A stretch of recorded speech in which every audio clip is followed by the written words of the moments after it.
శూర సహస్రష్ట పండిత. శూరుడు 100 మందిలో ఒక్కరుంటారట, పండితులు 1000 మందిలో ఒక్కరుంటారట, కానీ 1,00,000 మందిలో దానగుణం గలవారు కొద్దిమందే ఉంటారట.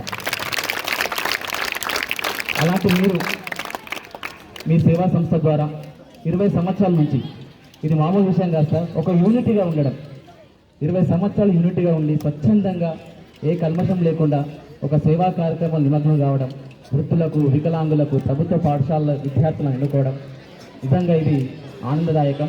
పిల్లలు దేవుడు చల్లని వారు, కళ్ళకపట మెరుగని కరుణామయులు అంటారు. అలాంటి ఈ కరుణామయులను, కళ్ళకపటం లేని పిల్లల్ని మీరు ఎన్నుకోవడం, ఇచ్చేది చిన్నదైనా అది ఉత్సాహాన్ని నింపుతుంది. ఆ ఉత్సాహం మరింత మందికి ప్రోత్సాహం అవుతుంది. తప్పకుండా మీరు కూడా సమాజ సేవకులు అవుతారని ఆశిస్తూ, ఆకాంక్షిస్తూ ఈ కార్యక్రమాన్ని నిర్వహిస్తున్నాం సార్.